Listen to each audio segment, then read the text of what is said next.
एक बार की बात है, एक लड़का था। उसका नाम सबल था, जो नगर में रहता था।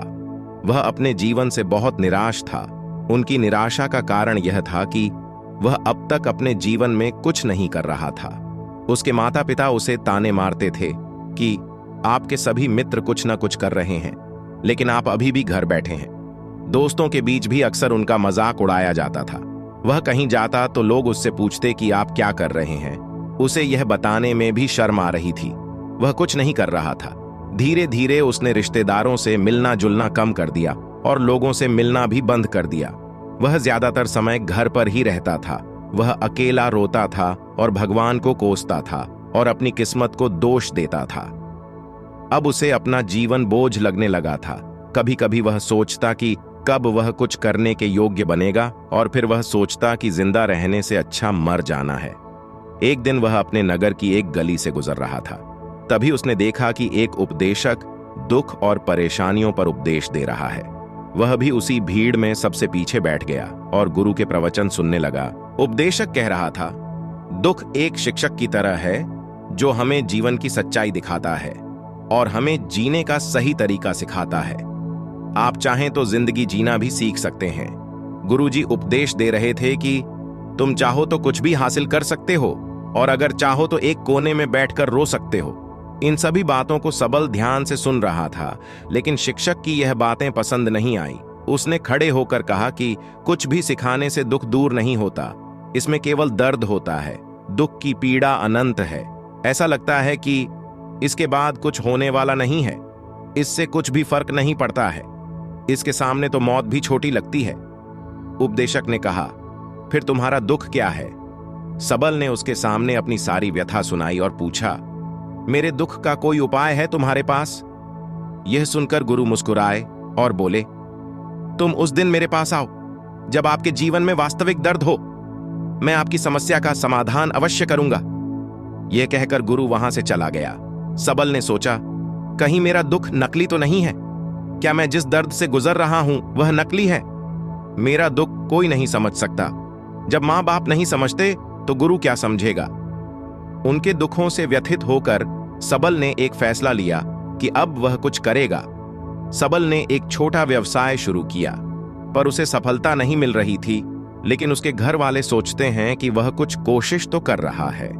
वह अपने व्यवसाय में लगा रहा और धीरे धीरे उन्हें सफलता मिलने लगी। फिर उसने गति पकड़ी और केवल 3 साल के अंदर ही वह एक बड़ा बिजनेसमैन बन गया। अब सबल के आसपास ऐसे कई लोग थे जो उसकी परवाह करता था, जो उससे प्यार करता था। अब उनके परिवार के सदस्य भी उसकी तारीफ करते नहीं थक रहे थे। दिन ब दिन उसके मित्रों की संख्या बढ़ती जा रही थी। अब वह अपनी जिंदगी से बहुत खुश था। उनके कुछ दोस्तों ने उन्हें सलाह दी कि जब आप एक बड़ा बिजनेसमैन बनकर बहुत खुश हैं, तो सोचिए आपको कितनी खुशी होगी अगर आप इस शहर और इस राज्य के सबसे बड़े बिजनेसमैन बन जाते हैं। कितने लोग आपसे जुड़ना चाहेंगे, आपकी कितनी बड़ी ख्याति होगी, और स्वयं राजा भी आपसे दोस्ती करना चाहेंगे और जरूरत पड़ने पर आपसे पैसे उधार लेंगे। दोस्तों की यह बात सबल के मन में घर कर गई। अब वह और पैसे कमाने की कोशिश करने लगा, लेकिन उसे यह सब बहुत ही जल्दी चाहिए था। वह समय बर्बाद नहीं करना चाहता था। उनका अधिकांश समय इन चीजों को प्राप्त करने में लगाने लगा। इसलिए वह ऐसे काम करने लगा जो सही नहीं था। उसने बड़ा उधार लेना शुरू कर दिया। उसके दोस्तों से पैसे की मात्रा और अधिक मुनाफा कमाने के लालच में वह अपने माल में मिलावट करने लगा। उसने अन्य व्यापारियों के खिलाफ भी साजिश रची और उन्हें डराया धमकाया। जैसा उसके दोस्त कहते थे वैसा ही करता था। वह इन तरीकों से ज्यादा पैसा कमा रहा था, पर अब उसके जीवन में पहले जैसा चैन न था। उनके मन की शांति गायब हो गई थी और वह रात को सो नहीं पाता था। वह सब कुछ पाकर भी उन्हें किसी चीज में सुख नहीं मिल रहा था। एक दिन सबल अपनी गाड़ी में कहीं जा रहा था। तभी रास्ते में उन्हें उपदेशक का आश्रम दिखाई दिया। वह रुका और गुरु के पास जाकर बोला, संत, आपने मुझे मेरे पास आने के लिए कहा था जब मेरे जीवन में सच्चा दुख आता है। अब मैं बहुत दुखी हूं। मेरी नींद हराम हो गई है। मुझे कहीं भी शांति नहीं मिल रही है। इस प्रकार सबल ने अपनी सारी समस्याएं गुरु को बता दी। गुरु ने कहा, जब तुम पहली बार मुझसे मिलने आए थे तब भी तुम किसी दुख में थे। आपने उस दर्द से क्या सीखा? सबल ने कहा कि सिर्फ सोचने और चिंता करने से कुछ नहीं होता, सिर्फ काम करने से कुछ नहीं होता, परिणाम भी मिलना चाहिए। जब आपको लगता है कि आपका लक्ष्य हासिल नहीं होने वाला, तब राह में चाहे कितनी भी मुश्किलें आ जाएं, मन कितना भी निराश क्यों ना हो, कितना भी लगता हो कि अब कुछ नहीं होने वाला है, तभी विश्वास करें, मैं जो भी कर रहा हूं उसमें अवश्य सफल होऊंगा। लोग केवल सफल लोगों का सम्मान करते हैं। कोई कितना भी अच्छा क्यों ना हो, वह हमेशा लोगों की नजरों में बोझ बने रहते हैं। यह सब सुनकर उपदेशक मुस्कुराया और बोला, जब आपके पास है, यह वास्तविक दुख नहीं है। अपने जीवन में वास्तविक दुख आए तब मेरे पास आओ, मैं उसे ठीक कर दूंगा। सबल ने जाते समय साधु को सोने के सिक्कों से भरा घड़ा भेंट किया। घड़े को देखकर गुरु ने कहा कि यह मेरे किसी काम का नहीं है, उस पेड़ के नीचे गड्ढा खोदकर गाड़ दो। सबल ने घड़े को पेड़ के नीचे दबा दिया, जैसा कि गुरु ने बताया, और वहां से चला गया। कुछ दिनों से कारोबार ठीक चल रहा था, लेकिन व्यापार के गलत तरीके के कारण धीरे धीरे उसे व्यापार में घाटा होने लगा। उसकी सारी दौलत धीरे धीरे खत्म होने लगी, और एक दिन ऐसा भी आया जब उसके पास कुछ भी नहीं बचा और उस पर कर्ज का बोझ चढ़ गया था। परंतु वह निश्चिंत था, क्योंकि उसने अपना सारा कर्ज अपने दोस्तों से लिया था। उसने सोचा कि उसके दोस्त बुरे वक्त में उसके साथ खड़े रहेंगे, लेकिन ऐसा कुछ नहीं हुआ। जैसे ही बुरा वक्त आया, दोस्त पहले उससे कर्ज मांगने लगे। अगर उसने कर्ज नहीं लौटाया, उन्होंने उसे जान से मारने की धमकी भी दी। उनके सभी शुभचिंतक और प्रियजन उससे दूर हो गए। उसके दोस्त, जो उसके साथ मस्ती किया करते थे, अब उससे दूर भाग रहे थे। उसका परिवार उसकी गलतियां और कमियां गिनने लगा। उनकी सारी संपत्ति नीलाम कर दी गई और उसके पास कुछ भी न बचा। जब उसने अपने पिता से मदद मांगी, पिता ने कहा कि मेरे पास थोड़ी सी संपत्ति है, मैं तुम्हारी मां को क्या कहूंगा अगर मैं तुम्हें दे दूं। यह संपत्ति हमारा अंतिम उपाय है। सबल के मन में गहरा दुख छा गया। उसके आसपास कोई नहीं था जो उसके दुख को समझ सके, जो उसे संभाल सके। जनता के इस विश्वासघात के कारण वह अंदर से टूट चुका था। वह सोचने लगा कि अब जीने का क्या मतलब है, अब मौत ही मेरा सहारा है। वह आत्महत्या करने के लिए पहाड़ी पर जा रहा था। तब से उसे याद आया कि उस शिक्षक ने उससे कहा था, मेरे पास आओ जब तुम्हारे जीवन में वास्तविक दुख हो। सबल गुरु के पास गया और अपनी सारी व्यथा सुनाई। आंखों में आंसू लिए उसने कहा, हे गुरुजी, मेरे दुख का निवारण कीजिए। गुरु ने कहा, जब जीवन में असली दुख होता है तब मेरे पास आ जाना, मैं इसे जरूर ठीक करूंगा। सबल ने कहा कि यह क्या हो रहा है मेरी जिंदगी में? अभी दुख नहीं है तो आखिर असली दुख क्या है? गुरुजी ने कहा कि पहले आप मुझे बताओ, आपने अपने दुख से क्या सीखा? सबल ने कहा कि मैंने यह सीखा कि जो लोग हमारे जीवन में आते हैं, वह हमारी सफलता और प्रगति के कारण वो हमें धोखा जरूर देंगे, क्योंकि बुरे समय में वे हमारे साथ नहीं खड़े होंगे।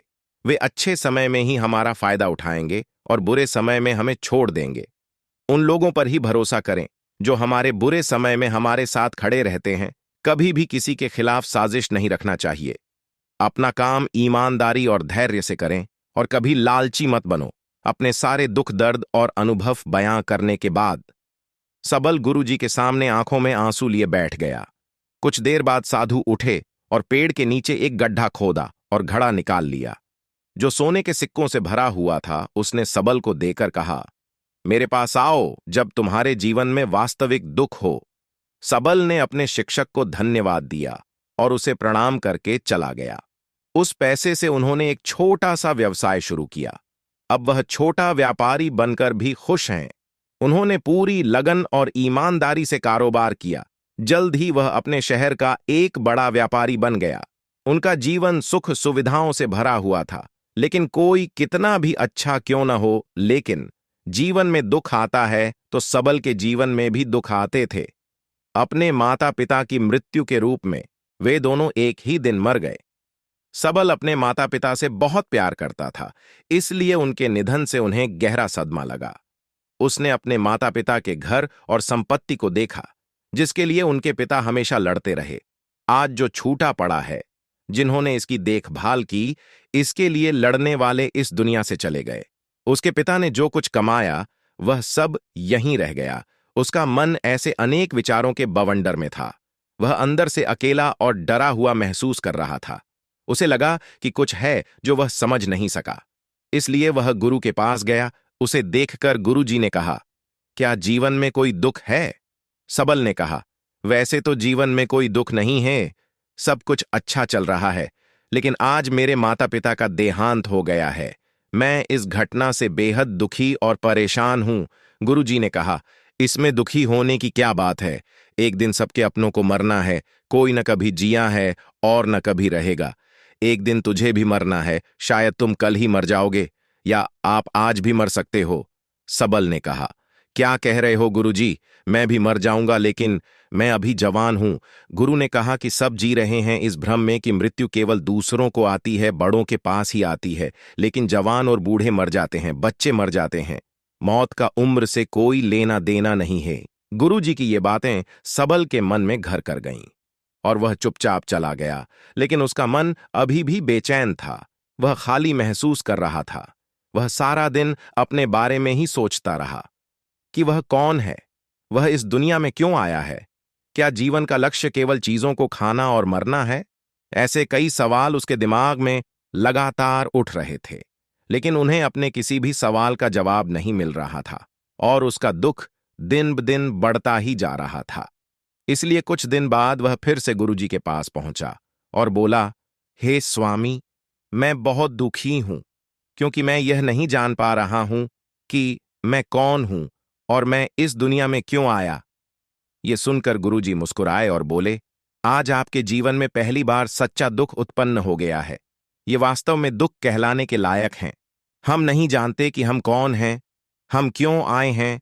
सबल ने अपने गुरु से कहा कि उसकी दुर्दशा दूर करो। गुरु ने कहा कि हम सभी इंसान हैं, जीवन भर संग्रह करते रहते हैं। सबल ने कहा कि सभी इंसान जीवन भर धन, सम्मान, परिवार, प्रतिष्ठा, मित्र, शत्रु आदि जमा करता है। गुरु ने पूछा, क्या हम एकत्रित की गई चीजों में से कुछ भी अपने साथ ले जा सकते हैं? सबल ने कहा, कोई भी इंसान अपने साथ कुछ भी नहीं ले जा सकता, वह सिर्फ अकेला ही जाता है। मेरे माता पिता भी अपने साथ कुछ भी नहीं लेकर गए, सब कुछ धन, संपत्ति, वैभव यहां पर छोड़ कर गए। गुरु ने कहा, अब मेरी बात ध्यान से सुनो। इस संसार में हमें जो संग्रह करना चाहिए वह हम नहीं करते। चीजें हमारे सामने होती हैं, लेकिन हम उन्हें देखने की कोशिश नहीं करते। हमें इस दुनिया में जो कुछ भी इकट्ठा करना है वह हम खुद हैं। हमें खुद को जुटाना होगा, ताकि जब हम मरें तो हम एकजुट हो सकें। और खुद को पहचानने में सक्षम होने के लिए हम अंदर बंटे हुए हैं। हम प्यार, नफरत, गुस्सा, ईर्ष्या में बटे हुए हैं। क्रूरता, धन, स्थिति, प्रतिष्ठा, सम्मान, पहचान, धर्म, जाति, सैकड़ों हजारों ऐसी चीजों और इच्छाओं में हम विभाजित हैं और टुकड़ों में जीवन जी रहे हैं। इस विभाजन के कारण हमारी चेतना कभी एक नहीं हो सकती। हमारी चेतना शक्ति बिखरी हुई है, इसलिए हमारे पास इतना समय नहीं है, इतनी ऊर्जा नहीं कि हम मुड़ सकते हैं और अपने भीतर देख सकते हैं। वास्तव में धन, सम्मान और सुविधाओं का अभाव, लोग इसे दुख समझते हैं और जीवन भर के लिए इसे दुख कहकर रोते रहते हैं और समाधान खोजने का प्रयास करते रहते हैं। उन्हें अपना समाधान कभी नहीं मिलेगा, क्योंकि जिसे लोग दुख कहते हैं वह वास्तविक दुख नहीं है। यह सिर्फ एक आदमी की इच्छा है, उसकी इच्छा कभी पूरी नहीं होती। इसीलिए व्यक्ति को कभी उनके प्रश्नों का समाधान नहीं मिलता। सबसे पहले खुद को समेटो, इस दुनिया से अपनी ऊर्जा वापस ले लो और इकट्ठा करो। अपने आप पर ध्यान केंद्रित करो, स्वयं पर ध्यान दो। अपने मृत्यु से पहले अपने आप को जानने की कोशिश करो, बिखरो मत। सबल ने कहा, तो गुरुजी, क्या हम इस संसार को छोड़ दें? हमारी सभी इच्छाओं को मार देना चाहिए, किसी से प्रेम नहीं करना चाहिए, धन संग्रह नहीं करना चाहिए, सम्मान की आशा छोड़ देनी चाहिए। गुरु ने कहा, जैसे कोई पत्थर पहाड़ से गिरे जिस पर पर्वत का कोई वश नहीं है, सिवाय देखने के परेशान होना और कुछ खोना, वैसे ही बिखरे हुए मनुष्य की इच्छाएं बेकाबू और दर्दनाक हैं। उसका अनियंत्रित मन इच्छा करता रहता है और कल्पना करता रहता है और यह दुख देता है। लेकिन जब एक व्यक्ति अपने मन को एकत्र करता है तो वह जो कुछ भी करता है वह उसके नियंत्रण में होता है। फिर उसकी इच्छा से इच्छाएं भी उत्पन्न होती हैं। सबल ने कहा कि आपने मेरे असली दुख का समाधान कर दिया। आपका बहुत बहुत धन्यवाद। अब से मैं खुद को समेटने, खुद को तराशने की कोशिश करूंगा। गुरुजी ने कहा कि मानव शरीर में बहुत ऊर्जा और शक्ति है, लेकिन यह फालतू के कामों में बटा हुआ है, बेकार की बातों में लगा हुआ है। सबल को अपने प्रश्नों का उत्तर मिल गया। उसने अपने गुरु का शुक्रिया अदा किया और चुपचाप चला गया।